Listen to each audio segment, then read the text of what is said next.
Suppose if the null hypothesis is false, it means that there is a relationship between the measured variables. Even though if the null hypothesis is false, so we have to reject that. But what the researcher will do? Researcher will accept that hypothesis.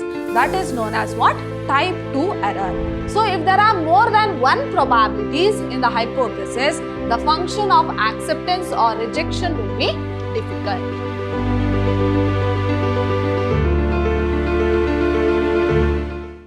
Hello everyone, I am Harshita, lecturer, Department of Commerce, Vidhyaashram First Grade College, the Temple of Excellence, Mysuru. My dear students, today we are in the 8th session, that is last session of Unit 4 of the subject Business Research Method, and the Unit 4 is Sampling and Hypothesis Testing. So let us quickly recall what we have discussed in a previous session. So in a previous session, we were discussing about hypothesis. Before that, we have completely learnt about sampling methods. That is, we have learnt about sampling and we have discussing about hypothesis. So we have discussed about formulation of hypothesis and various steps involved in hypothesis formulation. In today's session, we shall continue the hypothesis, that is new concept on hypothesis, that is types of hypothesis. So there are mainly two types of hypothesis. So the first one is null hypothesis, which is denoted by the word H0, and the next one is alternative hypothesis, which is denoted by the letter H1.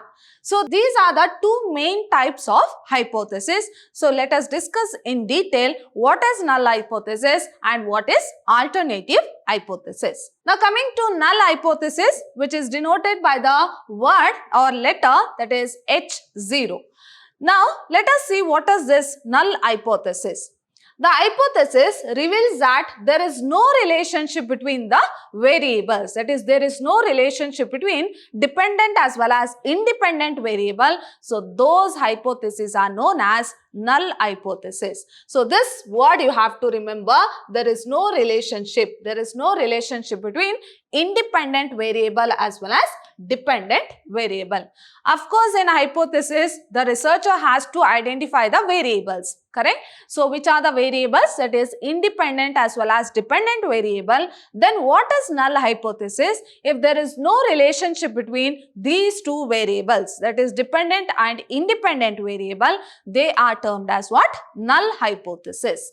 So if a hypothesis shows a correlation between the two variables, the result is known as either experimental or due to sampling error. Suppose, as we all know that in null hypothesis, there is no relationship between dependent as well as independent variable. Suppose if we find any relationship, suppose if there is any correlation between two variables, then it may be due to experimental or due to sampling error. So if the null hypothesis is false, so suppose if the null hypothesis is false, it means that there is a relationship between the measured variables. So what you have to remember here, null hypothesis in the sense there is no relationship between the variables, that is dependent as well as independent. Suppose if your null hypothesis is false, it means what? It is opposite. It means there is a relationship between dependent as well as independent variable. Suppose if the null hypothesis is true, then there is no relationship. If the null hypothesis is false, then there is relationship. In research, null hypothesis is said to be more useful. So in research, we use this null hypothesis because it is very useful, because it is possible to understand whether or not there is a relationship between the two measured variable. Now, why do we create this null hypothesis in the research? That is, in order to check whether there is relationship between the variables or whether there is no relationship between the variables. So, in order to check that, we will create this null hypothesis. Suppose if it is true, then there is no relationship. If it is false, then there is relationship. It also reveals the understanding of results, that means whether the result happened due to accident or due to manipulation of variables. So in order to check how the variables have been created, so in order to understand the variable, this null hypothesis has been created. Testing the hypothesis creates a platform to reject or to accept the hypothesis at a certain level of coincidence. So at a certain level of confidence. So what you have to remember here, null hypothesis is being created randomly in the research.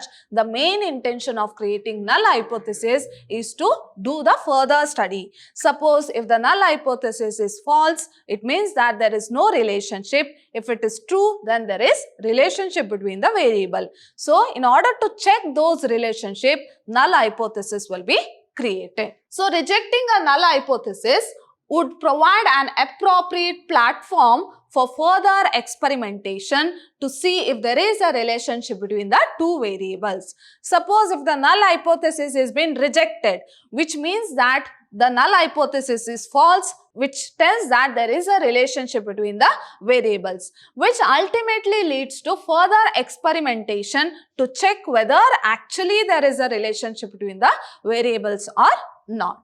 So rejecting the null hypothesis does not mean that the research has not yielded the required result, but it also leads to further experimentation of the results. So suppose if the null hypothesis is rejected, it doesn't mean that the whole research work have gone waste. So it means that further experiment have to be conducted. So it is a beginning of your research work when a null hypothesis is been rejected.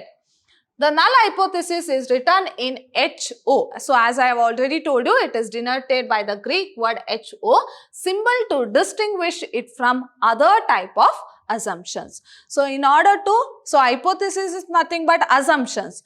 There also there are various types of hypothesis. So here in order to make sure or in order to identify the null hypothesis separately, so it is denoted by the word or denoted by this word. For example, if the research proves that two-wheeler sales are not entirely dependent on bank credit, the null hypothesis is said to be correct. So here there is a statement which tells that two-wheeler sales are not, in the sense they are not entirely dependent, in the sense the relationship between the variable is not there, then the null hypothesis is said to be correct. So hope you are clear about the null hypothesis. So there are mainly two types of hypothesis. One is null hypothesis. Now what you have to remember here, if there is no relationship between the variables, that is dependent and independent variable, they are termed as null hypothesis. So the null hypothesis can be true also or it may be false also. So this is about null hypothesis. Coming to the next type, that is alternative hypothesis. So this is just opposite to null hypothesis. In null hypothesis, there is no relationship between the variable. But under alternative hypothesis, there will be relationship between the variables, that is dependent as well as independent. So alternative hypothesis is opposite to null hypothesis. That means null hypothesis and alternative hypothesis are mutually exclusive and always any one of the two is true. So what does it mean? Suppose if the researcher have created the null hypothesis and the null hypothesis is false, then what happens? So if the null hypothesis is false, then there arises an alternative hypothesis. So alternative hypothesis, which means that alternative hypothesis is true. So either null hypothesis, so if it is false, then the next hypothesis will be true.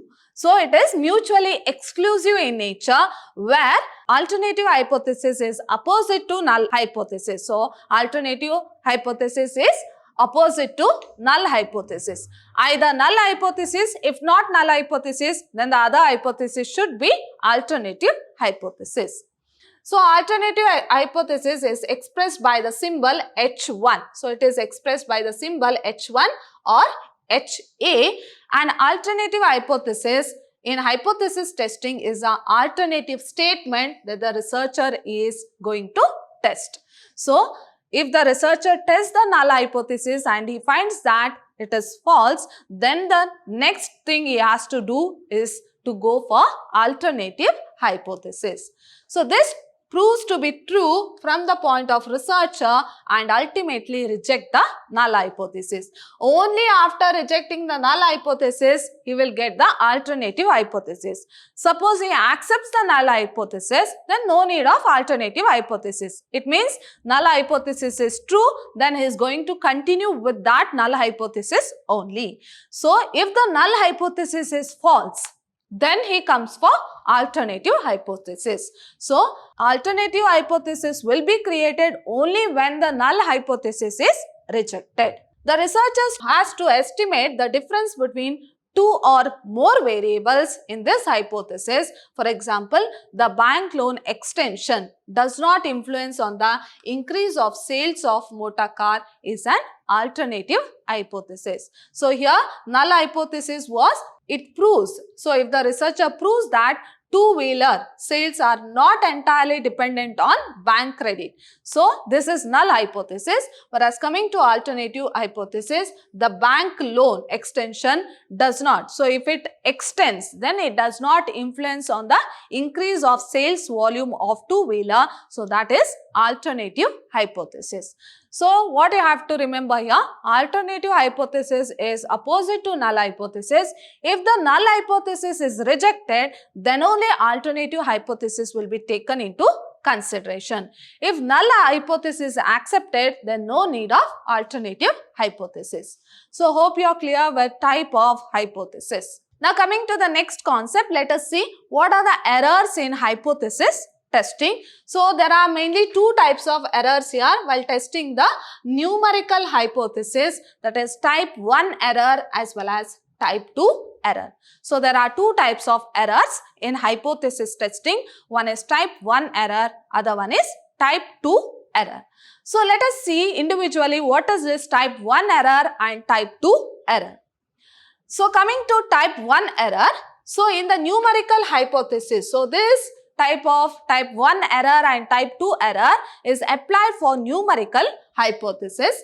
So, it is used in a numerical hypothesis testing, the probability of a reject even if the null hypothesis is actually correct.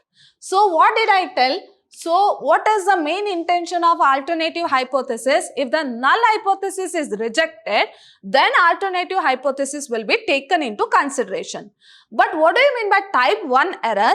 Even though if the null hypothesis is true, even though if the null hypothesis is correct, but the researcher will reject that null hypothesis, then it is known as what? Type 1 error. So, normally what happens if the null hypothesis is true, then null hypothesis will be taken into consideration. But under type 1 error, even though if the null hypothesis is true, the researcher is going to reject that hypothesis.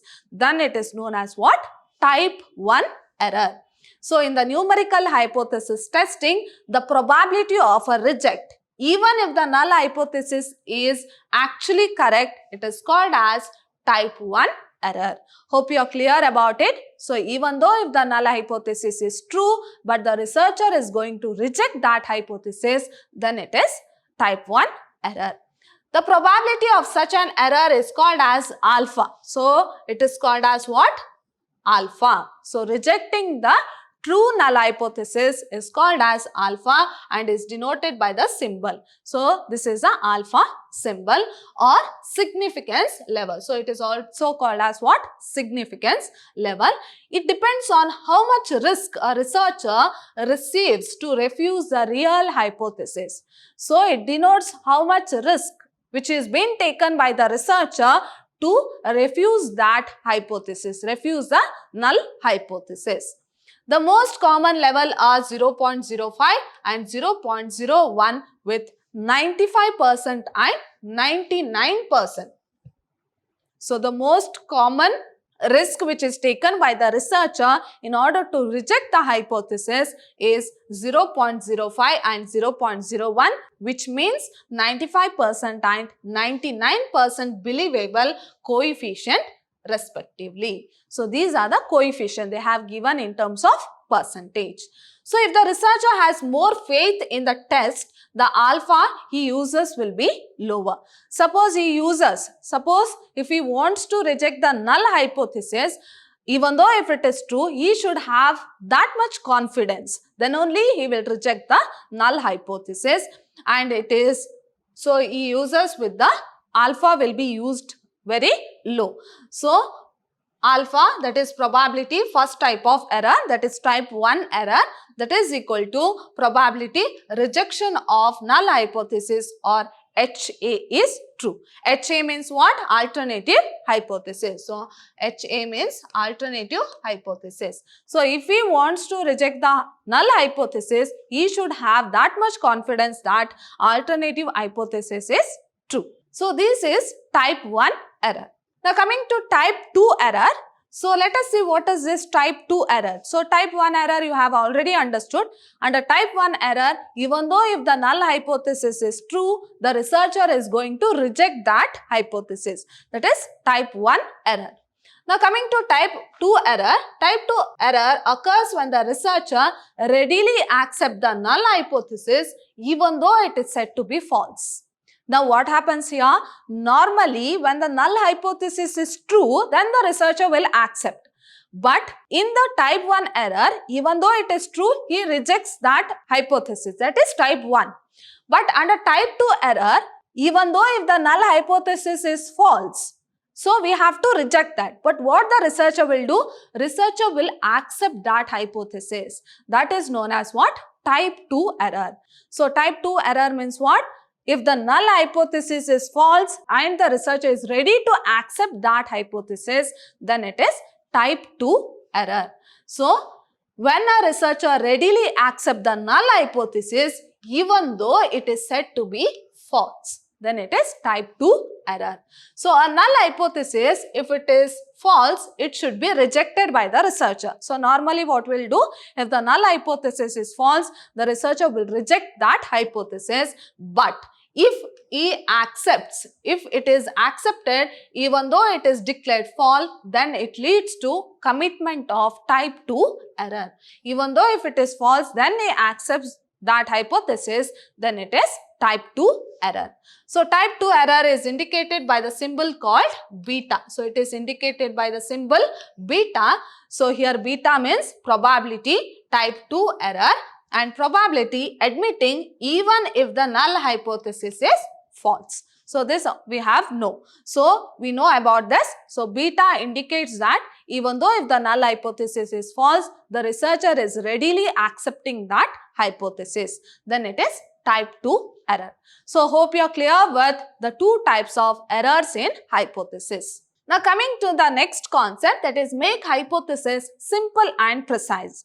So this all we know, hypothesis will be done before the research work is being conducted, that is before completing of the research work. So here whenever he drafts the hypothesis, it should be as simple as possible. So it should be precise and it should be simple. So the hypothesis statement should be simple, conclusive, so it should lead to conclusion and easy to understand. So it should be simple, it should be conclusive in nature and easy to understand. That means the statement should not create any confusion. So there should not be any confusions while creating the hypothesis. So it should be as simple as possible. So if there are more than one probabilities in the hypothesis, the function of acceptance or rejection will be difficult. So there are more probabilities. Then, so there may be a more probability of chance of selecting as well as rejecting of hypothesis, then it leads to confusions. So the researcher has to make sure that he should short the probability as much as possible, because in order to reduce the confusion, the probability should be either accept or reject. So there should not be more confusions in accepting as well as rejecting of variables. Because of this reason, the researcher while drafting the hypothesis statement should exercise great care as well as caution. So great care as well as caution has to be taken by the researcher in order to make the hypothesis simple as well as easy. The hypothesis statement should not lead the researcher into difficulties while making the decisions. So we know this hypothesis act as a root for the research work. So while drafting the hypothesis, the researcher has to be very careful. He should make sure that it is very easy and simple to understand, and it should be conclusive in nature, which ultimately leads to the results of the research work. So it should always focuses on the objectives of the research work. Then he has to draft the hypothesis. So this tells that make the hypothesis precise as well as simple. Now coming to the next concept, two-tailed as well as one-tailed test of hypothesis. Now let us see what is this two-tailed as well as one-tailed test of hypothesis. So the researcher is often interested in two-tailed as well as one-tailed test of hypothesis. The two-tailed hypothesis rejects the null hypothesis if the sampling statistic has a higher as well as lower magnitude of the predicted population measure. So here null hypothesis will be rejected by the researcher when he has the sampling statistics has a higher as well as lower magnitude of both positive as well as negative. Then the null hypothesis will be rejected by the researcher. Thus the rejection zone, thus the part the researcher have rejected in the two-edged test resides at both the sides. So I'll show the diagram where you can clearly understand what is two-test hypothesis. If the researcher decides to test the level of significance of 5%, the size of agreed area would be 0.475 on the average of each edge, and a reagent side should be 0.025. Suppose if the researcher have taken into consideration 5%. So if you see the diagram here, so the researcher have taken into consideration 5%.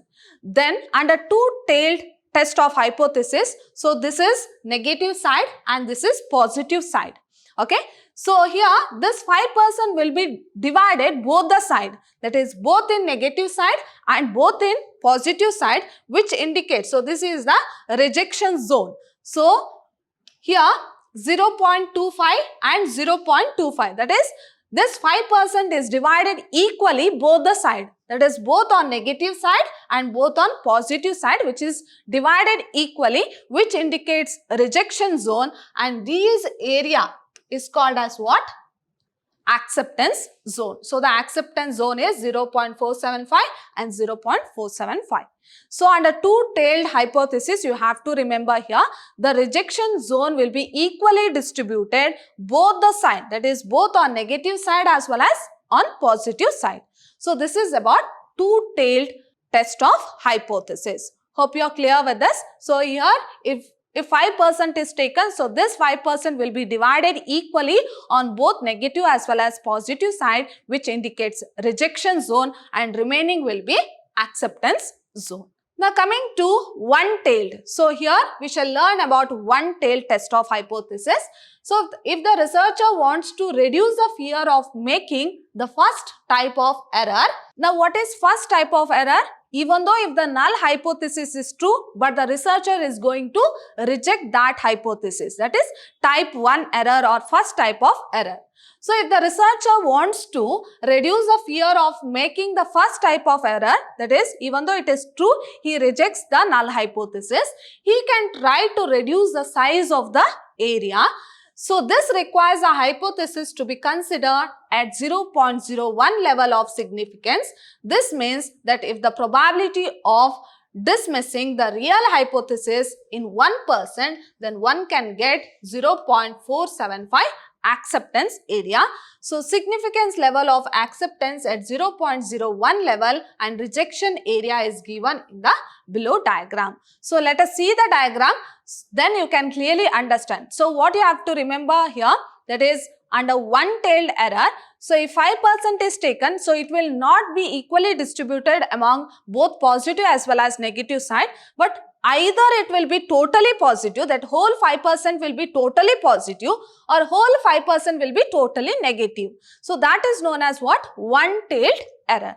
So this is a diagram on one-tailed test of hypothesis, where if you take 5%, as I have already told you, either all the 5% should be in the positive side or all the 5% should be in the negative side. So it cannot be distributed both the side equally. So either in the positive side or in the negative side. So it is termed as what? One-tailed test of hypothesis. But in two-tailed test of hypothesis, so if it is 5%, so it will be equally distributed both the side, that is both negative side as well as positive side. Okay. So this, as in one-tailed hypothesis, so whole 5% will be in negative side or whole 5% will be in positive side. So either one will be there. So either negative side or positive side, not both the sides. Okay.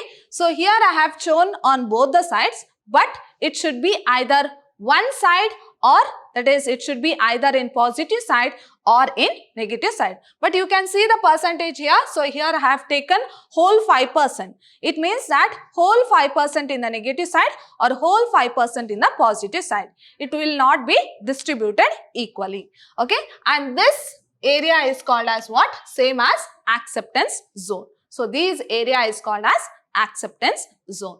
So this is about one-tailed test of hypothesis. Whereas in two-tailed test of hypothesis, it will be equally distributed both the side. In one-tailed test of hypothesis, either it will be in the positive side or it will be in the negative side. So my dear students, hope you have understood today's session. We have learnt about various types of errors of hypothesis, test of hypothesis and two-tailed as well as one-tailed test of hypothesis. See you all in my next session with a new topic. Till then, take care. Thank you.